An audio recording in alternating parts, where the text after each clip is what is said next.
அரசியல் விமர்சகர் கலை நம்முடன் இணைப்பில் இணைகிறார். வணக்கம் சார். வணக்கம்மா. சார், தற்போது முன்னாள் அமைச்சர் செந்தில் பாலாஜிக்கு நிபந்தனை ஜாமீன் வழங்கப்பட்டுள்ளது. இது குறித்த உங்களுடைய பார்வை சார்? இல்ல, அவருக்கு முன்னே வழங்கி இருப்பாங்க. அவர் மேல ரெண்டு பிரச்சனை இருந்துச்சு. ஒண்ணு அவரு இலாக்கா இல்லாத அமைச்சராக தொடர்ந்தது ஒரு காரணம். அவர் வெளியே போன அமைச்சராக சாட்சிகளை கலைப்பார் என்பது ஒரு காரணமா ரொம்ப நாளா இருந்துச்சு. அதுக்கு பின்னாடி அவராகவே அந்த பதவியை ராஜினாமா பண்ணிட்டாரு. இன்னொன்று, அவருடைய தம்பி கோ அக்யூஸ்ட் இந்த கேஸ்ல அவர் அசோக்குங்கிறவரு தேடப்படும் குற்றவாளியா இருக்கிறாரு. அவரை தனிப்படைகள் அமைத்து இந்த அரசு சும்மா தேடுற மாதிரி ஒரு பாவனை பண்ற மாதிரி தான் தெரியுது. அவரை 2 வருஷமா 1.25 வருஷமா கண்டுபிடிக்கவே முடியல அவங்களால. அதனால அது ஒரு காரணமா வச்சிருந்தாங்க. பட் இப்போ ஜென்ரலா உச்ச நீதிமன்றம் ஒரு முடிவு எடுத்திருக்குது. Jail is the exception, bail is the ரூல்னு சொல்லி ஒரு முடிவு எடுத்திருக்காங்க. விசாரணைகள் தாமதமாகும் போது அதுல பெயில் கொடுக்கலாம் அப்படிங்கிற மாதிரியான ஒரு தீர்ப்பு வந்திருக்கு. அதன் அடிப்படையில தான் டெல்லியில முதல்வர் உட்பட 2 அமைச்சர்கள் அங்க விடுதலை செய்யப்பட்டாங்க, ஜாமீன்ல போனாங்க. தெலுங்கானா திருமதி கவிதா ஜாமீன்ல வந்தாங்க. அதனுடைய தொடர்ச்சியாக தான் இப்ப இவருக்கும் ஜாமீன் வழங்கப்பட்டிருக்கு. ஆனா இது திமுக காரங்க ஏதோ அவருக்கு அநீதி இழைக்கப்பட்டதாக சொல்றாங்க. அவங்க அப்படின்னா அந்த வழக்க புகார் கொடுத்ததே இவங்க தான், திமுக தான். அவர் மேல புகார் கொடுத்ததே திமுக தான். இவங்க கொடுத்த புகாரின் அடிப்படையில தான் அவர் மீது வழக்கு தொடுக்கப்பட்டது. இப்ப இவங்க என்ன சொல்றாங்க, அவர் ஏதோ தியாகி மாதிரி அவர் விடுதலை செஞ்சுட்டாங்கிற மாதிரி பட்டாசுலாம் வெடிச்சு ஒரு பெயில போய் இந்த அளவு கொண்டாட வேண்டிய அவசியம் இல்லைன்னு நான் நினைக்கிறேன். விடுதலை செய்யப்படலை. அவர் இன்னும் கையெழுத்து போடணும், வாரத்துக்கு 2 நாள் வெளிநாட்டு பல நிபந்தனைகள் உட்பட்டு தான் அவர் ஜாமீன் கொடுக்கப்பட்டிருக்காரு. ஜாமீன் என்பது விடுதலை அல்ல.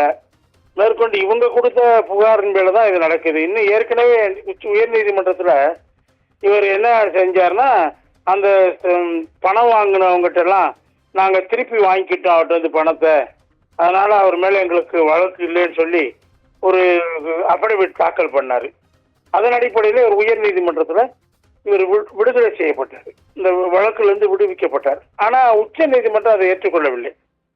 அவர் அரசு ஊழியரா இருந்து லஞ்சம் வாங்கியிருக்கிறார் என்பதே பெரிய தவறு. அதுல இந்த மாதிரியான இடமெல்லாம் வாய்ப்புகள்லாம் இல்லை. அவர் திரும்ப விசாரணையை எதிர்கொள்ள வேண்டும், அவர் மேல வழக்கு தொடர வேண்டும் என்று திரும்ப உச்ச நீதிமன்றம் சொன்னதுனாலதான் அவர் மேல வழக்கு தொடரப்பட்டது. இதையெல்லாம் இந்த பல்வேறு விஷயங்கள் இதுக்குள்ள இருக்குது.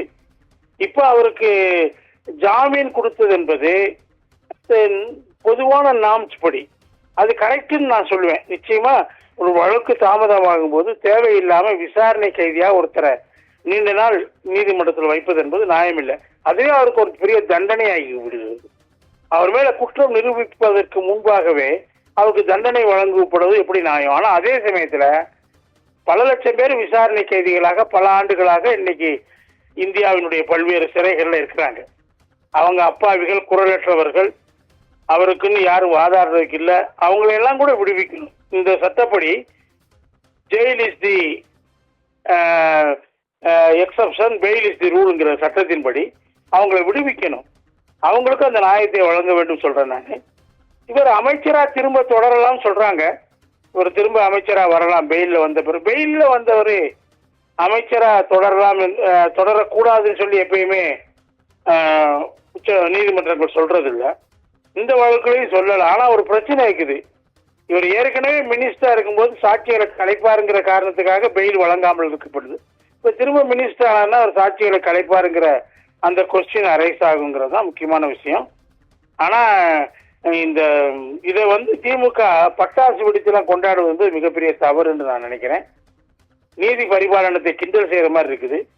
இவங்களே குற்றச்சாட்டு கொடுத்துட்டு புகார் கொடுத்துட்டு ஊழல்வாதின்னு சொல்லி ஊரெல்லாம் பிரச்சாரம் பண்ணிட்டு அது மாதிரி நடவடிக்கை எடுக்கும்போது அதை எதிராக இவங்க நிக்கிறது, அவருக்கு சப்போர்ட்டாக நிக்கிறது என்பது உண்மையிலேயே திமுகவுக்கு ஒரு அவப்பெயர் தான் என்று நான் நினைக்கிறேன்.